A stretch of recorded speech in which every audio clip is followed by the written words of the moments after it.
Hey guys, this is Eric Tarr for the ProAudiofiles.com. Recently I picked up this plugin from Brainworx called the BX Console. It's a model of a Neve desk. In my workflow, I like to use channel strips for basic processing. Whenever I need to do some simple equalization, compression, or expansion, I like to pull up a channel strip where I've got all the parameters and controls in one place. I can quickly dial in the settings and move on to more important things in my mix. So in the past, I've used basically two tools and gotten really familiar with those. Waves Renaissance Channel and the Waves SSL desk. When I saw this plugin come out, I got interested in it and thought, is it time for me to replace my old tools with some new technology, some new software? So I picked this one up and I've been playing around with it for a couple weeks.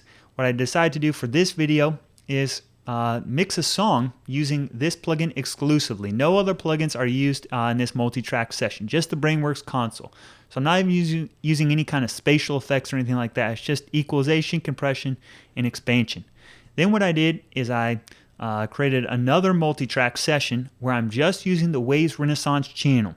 And my idea is not to do one-for-one parameter matching or anything like that. The idea is just, to look at my results of what I would get just by using this plugin in the mix. Things impact, the choices you make, like the metering that you see and the sounds that you're hearing from the equalizer and that kind of stuff. So what I'll do here is play you this track here to begin with. This is a song by the band Lines in the Sky called Parallel Travel. It's kind of a heavy rock sort of sound. And I'll A-B it, turn it on, turn it off, let you can hear what the plugin's doing. Then I'll open up the other session, do the same thing, let you hear the Waves Renaissance channel in the context of the mix. And then I'll come back and I'll dig deep into a couple of the plugins and show you some unique situations and how I'm using it, how I'm using the routing and all that kind of stuff, so you get a better idea about how to actually use it. So here's the song. You can hear how it sounds and how the processor is affecting the overall mix.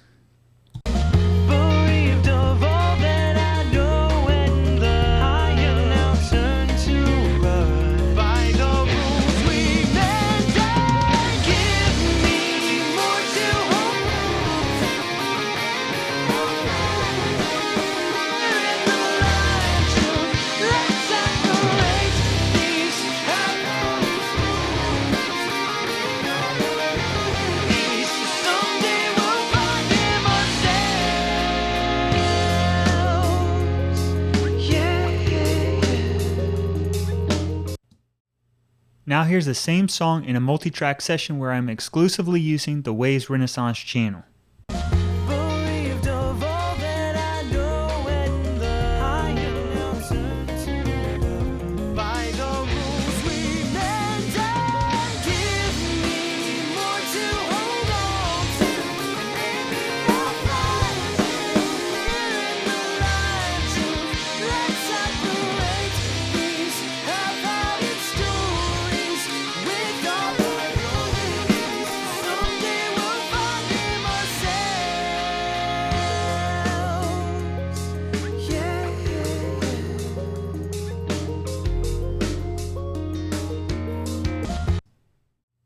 The next thing I'll do is play the mixes side by side and crossfade back and forth so you can compare them for yourself.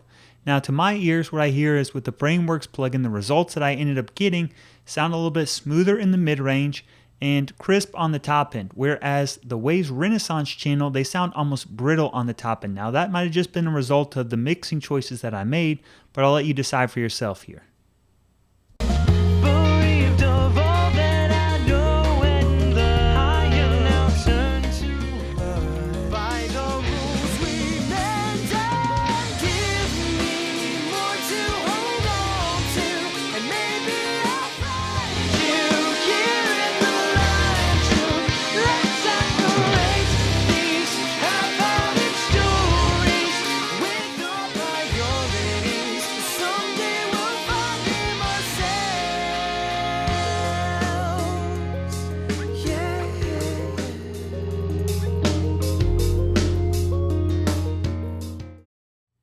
So there you go.